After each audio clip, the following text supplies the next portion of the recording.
physical intimidation, psychological intimidation, மதவெறிகள் சம்மந்தப்பட்டவைகள், கல்வி சம்மந்தப்பட்ட விஷயங்கள், இன்ஃப்ராஸ்ட்ரக்சர் எல்லாத்தையும் பேசி முடிச்சு போயிட்டாங்க.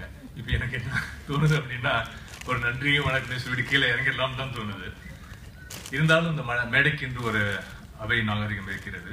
எனக்கென்று அருள் பணியாளர், அவர் புதிய நம்ம ஃபாதரோட புதிய தலைப்பு அருள் பணியாளர், அருள் தந்தை என்று கூறுவதை தவிர்க்க வேண்டும் என்று கூறியிருக்கிறார்.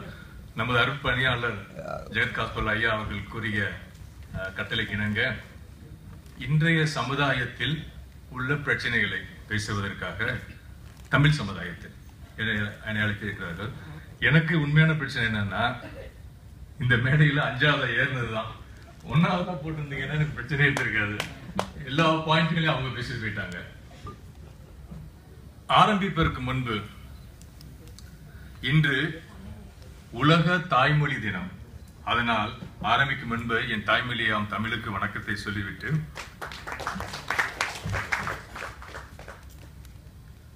அன்பே கடவுள், அறம் செய்வோம் என்று கூறிவிட்டு,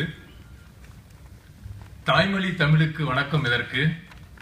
எமது அடையாளம் அம்மா நீ, எனக்கு இன்று அடையாளம் கொடுத்த தாயே உனக்கு வணக்கம். அன்பே கடவுள், அன்பே சிவம், அன்பே அல்லாஹ், அன்பே இயேசு, அன்பே மரியா, நாம் அனைவரும் ஒன்றே. அறம் செய்வோம், இந்த அகத்தை கொள்வோம், நமது அகத்தை கொள்வோம். அறம் செய்வோம், இந்த அகத்தை வெல்வோம் என்று கூறி என்னுடைய சிறிய உரை, 10 நிமிட உரை ஆரம்பிக்கிறேன். கனவுகள், முதன்மைகள், பிரச்சனைகள் மூன்றுக்கும் அதிகமாக வேறுபட்டு தெரியவில்லை எனக்கு. நமது பொது கனவுகள் என்பது நாம் இடும் பிரச்சனைகளின் பட்டியலின் நிவர்த்தி தான் பொது கனவுகள். முதன்மைகள் பட்டியலின் அடையாளம், பிரச்சனைகள் தான் மூல ஆதாரம். அதனால் மூன்றையும் தனித்தனியாக பார்க்காமல் பிரச்சனைகள் என்ற ஒரு இடத்தை மட்டும் எடுத்துக்கொண்டு இந்த பேச்சை அணுகலாம் என்று இருக்கிறேன். பிரச்சனைகள் என்றால் என்ன? ஒரு பேச்சாளரின் பிரச்சனை 5வதாக வருவது, ஒரு மாணவனின் பிரச்சனை கடினமான ஆசிரியருக்கு முன்பு பள்ளிக்கு லேட்டாக செல்வது, ஒரு மகளின் பிரச்சனை நேக்கிங் ஃபாதருக்கு மகளா இருக்கிறது, கணவனின் பிரச்சனை என்னவென்று உங்களுக்கு எல்லாருக்கும் தெரியும். மனைவியின் பிரச்சனையை கனிமொழி மேடம் சொன்ன மாதிரி கணவனின் பிரச்சனை என்று உங்களுக்கு எல்லாருக்கும் தெரியும். சரி, இல்லாளின் பிரச்சனை என்னவா இருக்கும்? மதர் இன் லா பிரச்சனை, எய்த்து வீட்டுக்காரங்க பிரச்சனை, அவங்க பிரச்சனை, இவங்க பிரச்சனை. பிரச்சனைகளை பட்டியலிட்டால் நேற்று கரு பழனியப்பன் அவர்கள் இட்டது போல 10 நிமிடம் முதலே ஓடிவிடும். நேட்டிவ் லேண்ட் நாகராஜன் சொன்னாரு, பிரச்சனைகள் தான் ஆப்பர்ச்சுனிட்டி அப்படின்னாரு. அந்த அளவுக்கு நமக்கு அறிவு முதிர்ச்சியும் இல்லாததுனால நான் என்ன நினைக்கிறேன்னா, ஒரு சாமானியனின் பார்வையில் பிரச்சனைகளை எப்படின்னு முதல்ல ஒரு வரைமுறைப்படுத்திவிட்டு நமது அத்தனை கவனத்தையும் அங்கு செலுத்துவோம். பிரச்சனையோட டெபினேஷன் என்ன? கீழ்மட்டம், பொருளாதார அடிப்படையில் கீழ்மட்டத்தில் உள்ளவர்கள் பிரச்சனை எவ்வாறு கூறுகிறார்கள்? இலவசங்கள் தேவை, அவசியம். ஏனென்றால் எங்களது வருமானம் எங்களுக்கு போதுமானதாக இருக்கவில்லை, அதனால் இலவசங்கள் அவசியம். ஆனால் படித்தவர்கள், இன்ஃபோசிஸ், ஃபோர்ட், மற்ற கம்பெனி, சாம்சங் அங்கெல்லாம் வேலை பண்ற என்ன பண்ணுவாங்க? இலவசங்கள் தேவையில்லை, புதிய தொழிற்சாலைகளை உருவாக்குங்கள், அது போதும், எங்களுக்கு வேலை வாய்ப்பு கொடுங்கள், எங்கள் செல்வத்தை பெருக்குவதற்கு ஏதுவாக இருங்கள். அதுதான் அவர்களுடைய பிரச்சனை. இதை அயல்நாட்டினவரின் பார்வையில் பார்த்தோமேயானால் அவர்களின் பிரச்சனை என்னவாக இருக்கும்? மனிதநேயம், ஹியூமனிடேரியன், கருத்து சுதந்திரம் போன்றவைகள் தான் இருக்க முடியும். பிரச்சனைகள் என்பதற்கு எங்கே ஒரு அடையாளம் வைப்பது? அதனால் 2 எல்கைகளையும் விட்டுவிட்டு நடுவாக, மையமாக அந்த பிரச்சனையை அணுகலாம் என்பது என்னுடைய உரையின் சாராம்சம். ஏன்னா இந்த பக்கம் நான் சாய்ந்தாலும் இந்த பக்கம் சாய்ந்தாலும் ஒரு சாரார் என்னை ஏசுவார், மற்றொரு சாரார் இந்த பக்கம் சாய்ந்தால் ஏசுவார். அந்த ஏசலுக்கு தாங்குற உடம்பு இது கிடையாது. அதனால மையமான ஒரு பிரச்சனையை எடுத்துக்கொள்ள அணுகலாம் என்று இருக்கிறேன். மையமாக சொல்லும்போது ரொம்ப பொதுவாகவும் பேச முடியாது. மையமான பிரச்சனை பொதுவாகவும் பேச முடியாது.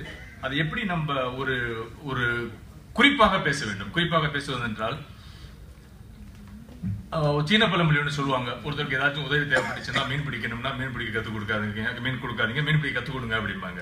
ஆனால் இன்றைய இளைஞர்கள், தமிழ் இளைஞர்கள் எடுத்துக்கொண்டால் அவர்களின் சூழ்நிலை எப்படி இருக்கின்றனால், எனக்கு உன்னுடைய மீனும் வேண்டாம், அதே நேரத்தில் நீ எனக்கு மீன் பிடிக்க கற்றுக் கொடுக்கவும் வேண்டாம். இன்றைக்கு நமது சீட்டாஸ் போன்ற வணிக இயக்கத்தில் உள்ளவர்கள் நிச்சயமாக இந்த கருத்தை உடையவர்கள்.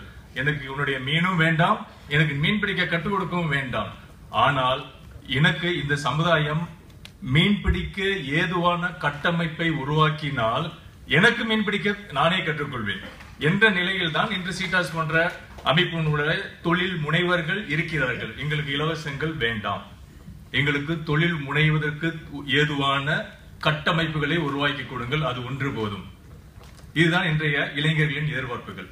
சரி, இதை ரொம்ப ஜெனரிக்கா பேசிட்டு, ரொம்ப பொதுப்படையா பேசிட்டு இருக்காம ரெண்டு பாகமா பிரிச்சு பார்த்தோம்னா, ஒண்ணு உதாரணமா கவிஞர் வைரமுத்துவின் வார்த்தைகள் இருந்து சில இதை இரவல் எடுத்துக்கிட்டோம்னா, சின்ன சின்ன ஆசைகள், சின்ன சின்னதா ஆசைகள் இருக்கும் தெரியுமா? இன்னைக்கு என் பொண்ணு ஆபீஸ் போகுது, சேஃபா வந்துடணும், சின்ன ஆசை. அந்த சேஃபா போயிட்டு சேஃபா வர்றதுக்கான கட்டமைப்பு இருக்கா? இல்ல. நிறைய விஷயங்களை பார்க்கிறோம். இந்த ஒரு கட்டமைப்பு ஏற்படணும். இது சின்ன சின்ன ஆசைகள். இதையும் தாண்டி இதோட கொஞ்சம் பெரிய ஆசைகளை கவனிச்சு பாத்தீங்கன்னா, ரொம்ப சாதாரணமா தோணும், இது பெரிய விஷயமானு தோணும். அன்னியன் படத்துல 5 பைசா காண்டி கொலை பண்ணுவாரு, அப்புறம் பெரிய விஷயமா, சின்ன விஷயம் இதுதான் கொலை பண்ணலாமான்னு தோணுச்சு.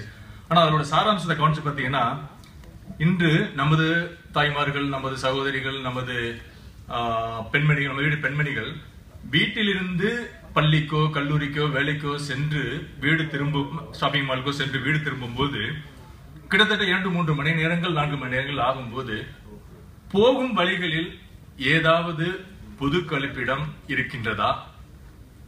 அது அப்படி இருக்கும் பட்சத்தில் சுத்தமாக உபயோகிக்கும் அளவிற்கு தரம் இருக்கிறதா என்றால் இல்லை.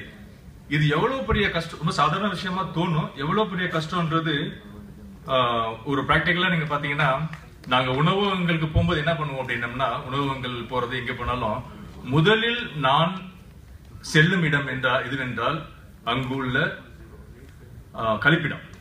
ஏனென்றால் என்னுடைய அசைக்க முடியாத நம்பிக்கையில் எந்த ஒரு வணிகர், எந்த ஒரு முதலாளி தன்னுடைய கழிப்பிடத்தை சுத்தமாக வைத்திருக்கின்றாரோ அவர் அங்கு வருகின்ற மக்களுக்கு மிகவும், தன்னுடைய கஸ்டமருக்கு, தன்னுடைய வாடிக்கையாளருக்கு மிகவும் முக்கியத்துவம் கொடுக்கக்கூடியவர்.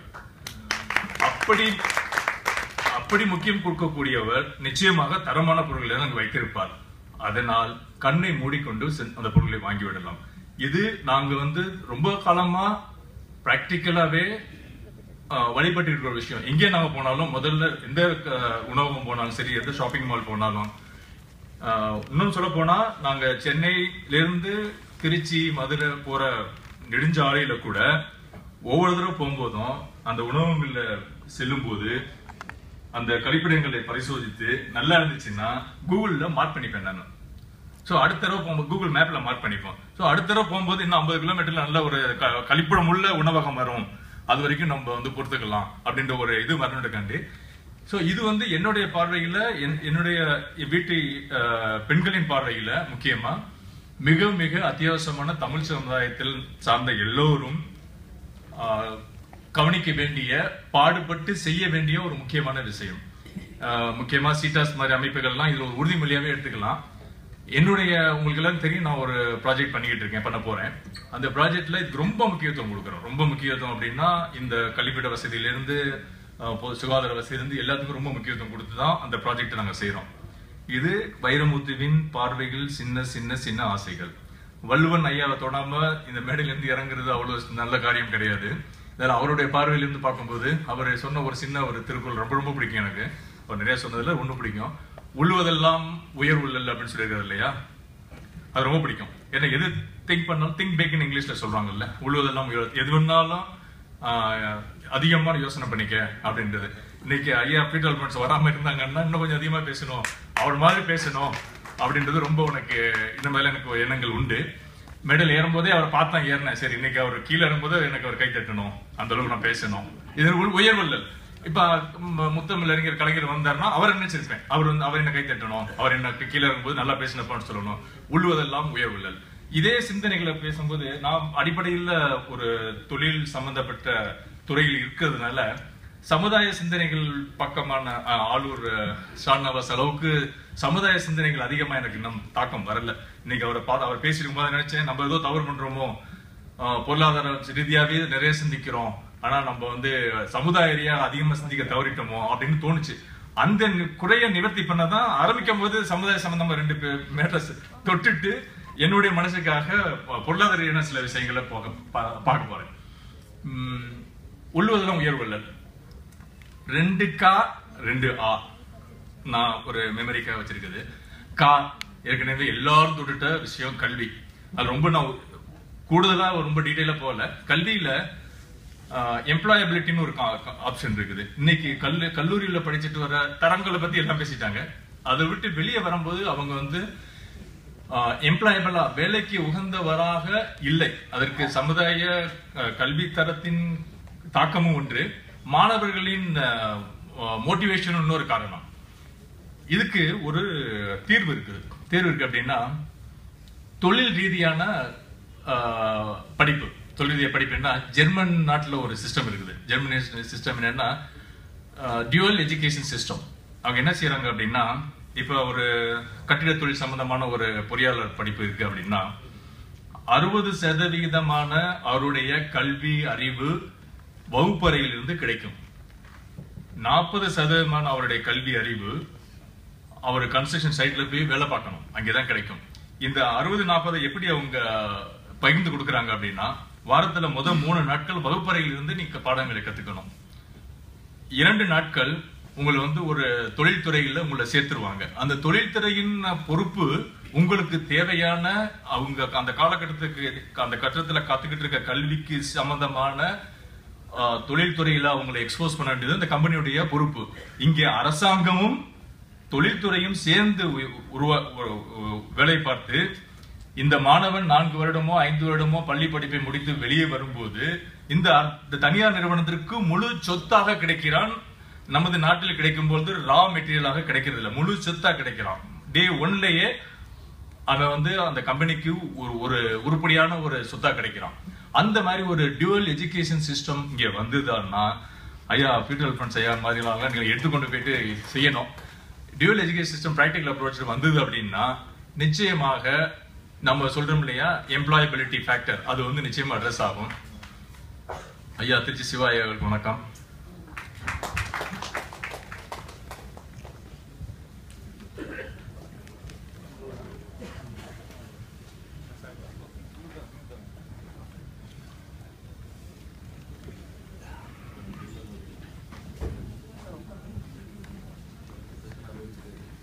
அடுத்ததாக ஒரு முடிச்சிட்டோம், இன்னொரு காக்கா போகணும் இல்லையா.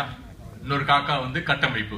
கட்டமைப்புல ரொம்ப அதிகமா பேசலாம், ஏன்னா ஏற்கனவே அருள் சாரும் எல்லாரும் தட்டுட்டாங்க. ஆனா இந்த கட்டமைப்பு பின்னாடி உள்ள 2 ஆவுக்கு ஒரு தொடர்பு இருக்கனால அந்த 2வது ஆ பேசும்போது இந்த கட்டமைப்பு பத்தி கொஞ்சம் விரைவா பேசுவோம். இப்ப நம்ம காக்கா முடிச்சுட்டு ஆ போறோம். ஆல என்ன பண்றோம், முதல்ல எனக்கு தான் இப்பதான் கொஞ்சம் பயம் வருது. என்னோட பிரச்சனையே இப்பதான் பயம். ஏன்னா 2 பெரும் அரசியல்வாதிகளுக்கு முன்னாடி நான் பேச போற சப்ஜெக்டே அரசியல் தான். நல்லவேளை அவங்க வேற ஏதோ பேசிட்டு இருக்காங்க, அந்த கேப்ல நான் பேசுறேன். நான் 91, 93 அப்போதைய நரசிம்ம ராவ் ஐயாவுடைய அரசாங்க காலத்துல அசோக் தேசாய்னு ஒரு சிறப்பு பொருளாதார ஆலோசகர் இருந்தாரு. அவர் அரசாங்கத்துக்கு கொடுத்த ஒரு அறிக்கையில நிறைய விஷயங்கள் லிஸ்ட் பண்ணியிருந்தாரு. அதுல முக்கியமா ஒரு பொறுப்பான விஷயம், நமக்கு நேரடி பாதிப்பு கூடிய விஷயம் என்னன்னா, அது அவர் கம்பேர் பண்ணியிருந்தது இந்தியா அப்பதான் 91 நம்ம லிபரலைஸ் பண்ண போறோம். அப்ப இந்தியாவில் எந்தெந்த கட்டத்துக்கு எடுத்துட்டு போகணும்ன்றது ஒரு அறிக்கை கொடுக்கிறாரு நரசிம்மராவ் ஐயாவுக்கும் மன்மோகன் சிங் ஐயாவுக்கும். அதுல முக்கியமா நம்மளுக்கு ரெலவென்ஸான ஒரு சப்ஜெக்ட் எடுத்தோம்னா சிங்கப்பூரை ஒப்புகையிட்டு ரொம்ப எளிதான மேட்டர். அன்னியன் படத்துல ஒரு 5 பைசா போல மாதிரி தான், ரொம்ப எளிதான விஷயம். அரசாங்க அலுவலகங்களின் திறமைத்துவம், இங்கிலீஷ் சொன்னா ease of handling the government employees. அதுல என்ன சொல்லியிருக்காரு அப்படின்னா, எந்த அளவுக்கு அரசாங்க அலுவலகங்கள் திறமையாக செயல்படுகிறாங்களோ அந்த அளவுக்கு வெளிநாட்டுகளிலிருந்து உங்களுக்கு வெளிநாட்டிலிருந்து முதலீடு வரும். சொல்லவே பயமா இருக்கு எனக்கு. வெளிநாட்டிலிருந்து முதலீடு வரும். வெளிநாட்டிலிருந்து முதலீடு வரும்போது உங்களுக்கு நிறைய வரி சம்பந்தமான வருமானங்கள் வரும். அப்ப நாட்டின் பொருளாதாரம் சிறக்கும் அப்படின்னு சொல்றாரு. இன்னைக்கு நீங்க அரசாங்க அலுவலகத்துல நாங்களாம் வந்து தினமும் அலுவலகத்திற்கு செல்கிறோமோ இல்லையோ, தொழில்துறையில் உள்ளவர்கள் பெரும்பாலானோர் வருமான வரி அலுவலகத்திற்கும் சேல்ஸ் டாக்ஸ் அலுவலகத்திற்கும் அப்புறம் நம்மளுக்கு பிற அப்ரூவல் கொடுக்கிற பொல்யூஷன் கண்ட்ரோல் போர்டு சிஎம்டிஏ தினமும் செல்வோம். அங்கு செல்லும் போதெல்லாம் எனக்கு ஒரு பெரிய சந்தேகம் வரும். நான் இந்த நாட்டின் குடிமகனா, வேட்டு கிரகத்திலிருந்து வந்தவனா, இல்ல அவர்கள் பார்வையில் உள்ள கண்காணிப்பில் உள்ள தீவிரவாதியா என்று எனக்கு மிகவும் சந்தேகம் வரும். ஏனென்றால் உள்ளே போன உடனே டிபிக்கலா எப்படி போய் பார்ப்பாங்க அப்படின்னா, வாங்க என்ன அப்படின்ட்டு கேட்கும் போது நீங்க கூனி குறுகி போயிடுவீங்க. இதுல என்ன ஆகுது அப்படின்னா, நீங்க போன உடனே அவங்களுடைய என்கேஜ்மெண்ட்டுக்கு பதிலா ஒரு ரிப்பல்சிவ் மைண்டுக்கு போயிடும். நம்ம அவங்களோட ரிப்பல்சிவ் மைண்ட் போயிடும். இதனால வந்து ஒவ்வொரு அப்ரூவல்ல இருந்து ப்ராஜெக்ட்ல இருந்து எல்லாமே தாமதமாகிறது. அதனால என்ன ஆகுது, அரசாங்கத்துக்கு வர வேண்டிய வருமானம் தான் ரொம்ப குறைஞ்சு போயிடுது. நான் அடிக்கடி ஞாபகப்படுத்திருக்கேன், பாஸ்போர்ட் ஆபீஸ் ஞாபகப்படுத்திருக்கேன், நிறைய அரசாங்க அலுவலகத்தில் தலைமைச் செயலகத்தில் ஞாபகப்படுத்திருக்கேன். ஐயா, நான் உங்களை மாதிரியே இந்திய குடிமகன். இன்னும் சொல்ல போனா உங்களோட ஒருபடி இந்திய தேசத்தின் மேல பாசம் உள்ள இந்திய குடிமகன்.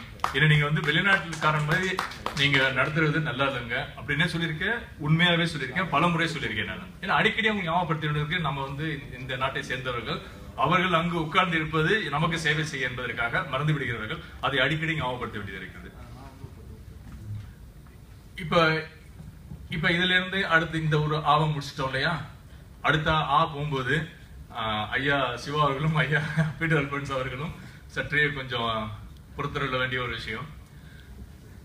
இன்னைக்கு நாட்டுல தலைமைத்துவம் நல்லா இருக்குது.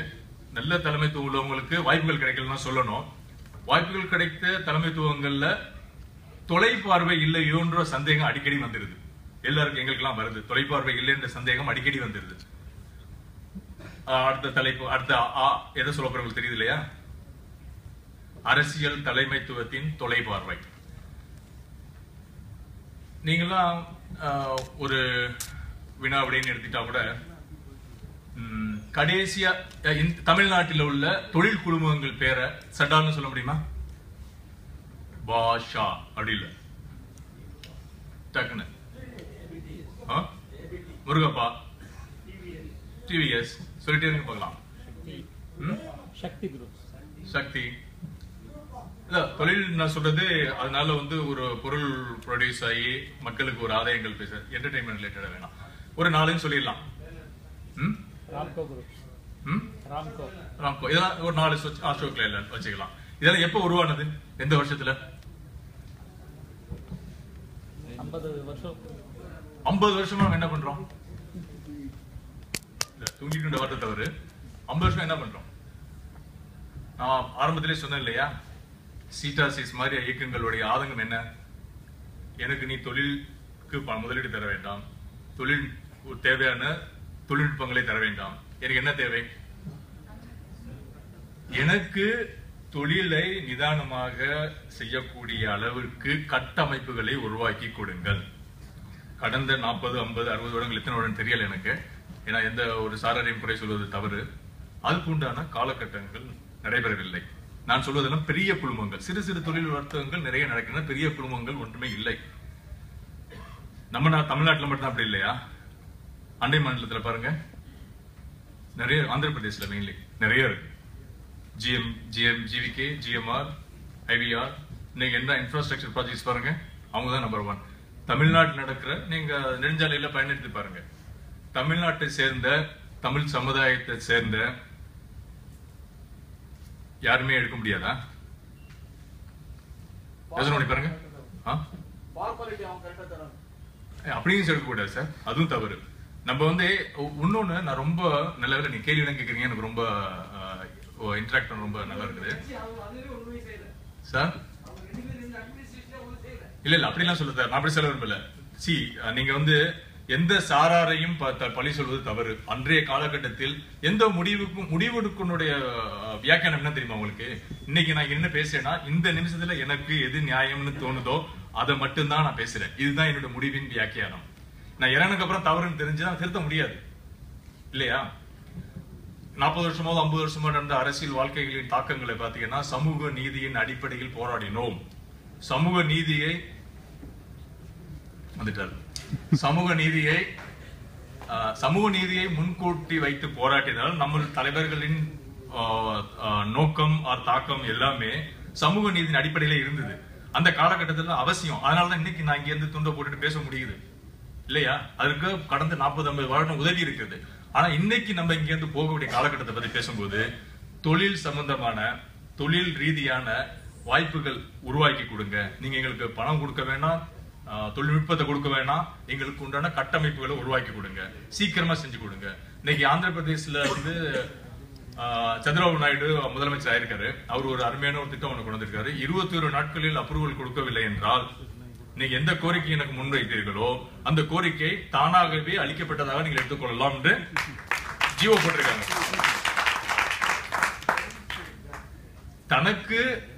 தனக்கு உண்டான சுய கட்டுப்பாடு இல்லாத விளைவுதான் இது. அது மட்டும் இல்லாம மக்கள் வந்து ரொம்ப டிமாண்டிங்காவும் இல்ல. இன்னொன்னு ரொம்ப முக்கியமான விஷயம், நம்ம நீங்க எல்லாரும் அரசியல்வாதிகளை பத்தி பேசுறது 2 காலகட்டம் கடந்த 40-50 வருடங்களாக ரொம்ப ரொம்ப ரொம்ப ரொம்ப ரொம்ப ரொம்ப ரொம்ப ரொம்ப எத்தனை இன்ஃபினிட்டிவ் போட்டுங்க என்ன பாதிச்ச ஒரு விஷயம்.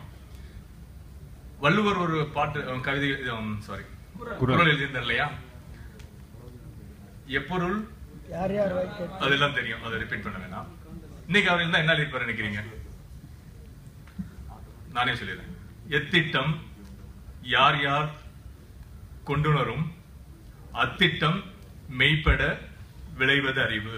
கொண்டு வந்திருப்பாரு இல்லையா? அவரோட அர்த்தம் உங்களுக்கு புரியுதா? முடிக்காம நிக்கிற அத்தனை ப்ராஜெக்டும் நீ கொண்டு வந்தா நான் நிப்பாட்டுவேன், நான் கொண்டு வந்தா நீ நிப்பாட்டுவேன். அரசியல்வாதிகளுக்கு நான் கொடுக்கிற ஒரு வேண்டுகோள், இந்த அவையின் சார்பாக எடுத்துக்கொண்டாலும் சரி அல்லது தனிப்பட்ட வேண்டுகோளாக எடுத்துக்கொண்டாலும் சரி, இந்த புது குறளை தயவு செஞ்சு எடுத்துக்கொள்ளுங்கள். எத்திட்டம் யார் யார் கொணரினும், அத்திட்டம் மெய்ப்பட விளைவது அரசியல்வாதிகளுக்கு இன்றைய நிலைமைக்கு தேவையான ஒரு விஷயம். இதுக்கு அடுத்து கடைசியா நான் சொல்ல வேண்டிய விஷயங்கள், சாமானியனின் பார்வையில் ஒரு சாமானியனாக இருந்து கொண்டு நான் கேட்பதெல்லாம், என்னிடம் 5 வருடங்களுக்கு ஒரு முறை மட்டுமே பேசுகின்ற அரசியல்வாதிகளுக்கு இந்த 5 வருடங்களில் ஏன் என்னிடம் எதுவும் கேட்பதில்லை? ரெஃபரண்டம் மூலமாகவோ அல்லது பொது கலந்த ஆய்வு மூலமாகவோ ஏன் கேட்பதில்லை? இன்றைக்கு முக்கியமா ஆந்திர அரசாங்கத்திலிருந்து எடுத்துக்கொண்ட ஒரு கியூ என்னன்னா, ஏபி ஸ்பீக்ஸ்னு ஒரு ஆண்ட்ராய்ட் பேஸ்ட் ஆப் ஒன்று கொடுத்துருக்காங்க. நீங்க யாருனாலும் டவுன்லோட் பண்ணிக்கலாம். நீங்க என்ன வேணாலும் அதுல மெசேஜ் போடலாம். என்ன வேணும்னா அரசாங்கம் தேவையான உங்க பகுதிக்கு சேர்ந்த தேவையான போடலாம். போடும்போது அது சந்திரபாபு நாயுடைய சிஎம் செல் ஒன்று இதுக்காகவே இருக்கு, டெடிகேட்டட். அதுக்கு போது 21 நாள்ல அது உங்களுக்கு என்ன பதிலானோம், நம்ம முடியும் முடியாது, செய்வோம் செய்ய மாட்டோம், செய்ய போறோம், இத்தனை நாள்ல செய்வோம், அது இல்லாம தொடர்ச்சியான அப்டேட் ஒன்று கொடுக்குறாங்க.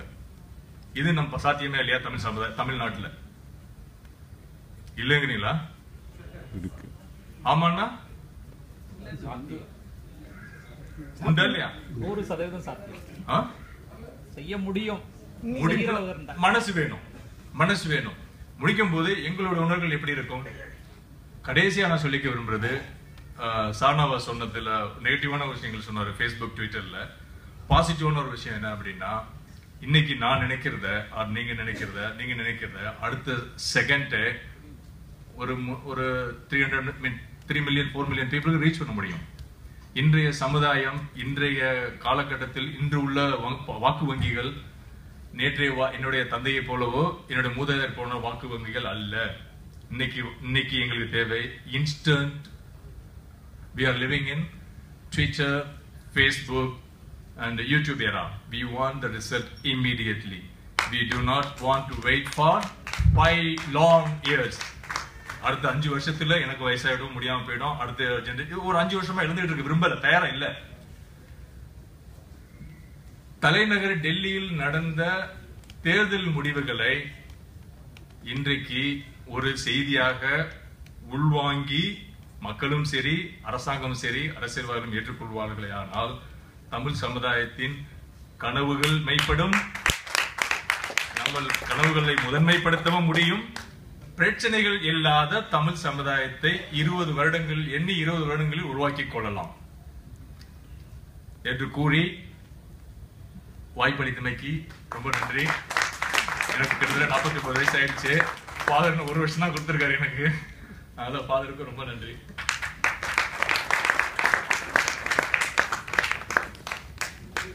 மீண்டும் ஒரு முறை முருகேசன் அவர்களுக்கு நம்முடைய கரவொலிகளை பதிவு செய்வோம்.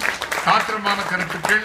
கயல்விழி அவர்கள் கல்வி நம்முடைய அரசியல் அல்லது தமிழக அரசியல் முதன்மையாக்க வேண்டும், உண்மையான ஒரு கல்வி திட்டம் வர வேண்டும் என்பதை சொன்னார். ஒரு மதவாத அரசியலை எதிர்கொள்ள வேண்டிய தேவை இன்று முதன்மையாக வேண்டும் என்று ஷானவாஸ் அவர்கள் தொடர்ந்தார்கள். அதே போல பெண் கல்வியினுடைய முதன்மையை கனிமொழி அவர்கள் எடுத்து வைத்தார்கள். இந்த அரங்கு நன்றாகவே நகர்ந்து கொண்டிருக்கிறது. அடுத்தபடி நாம் இங்கு அழைப்பது நல்ல பத்திரிகையாளர், தீர்க்கமானவர் கோவி லெனின் அவர்களை நாம் அழைக்கின்றோம். 12 நிமிடங்கள் லெனின். 12 பலரும் இனி பேச வேண்டியிருப்பதால் நேரத்தை இறுக்கமாக கடைபிடிக்க வேண்டிய ஒரு பொறுப்பை நான் எடுத்துக்கொள்கிறேன். லெனின் அவர்கள் 12 நிமிடங்கள்.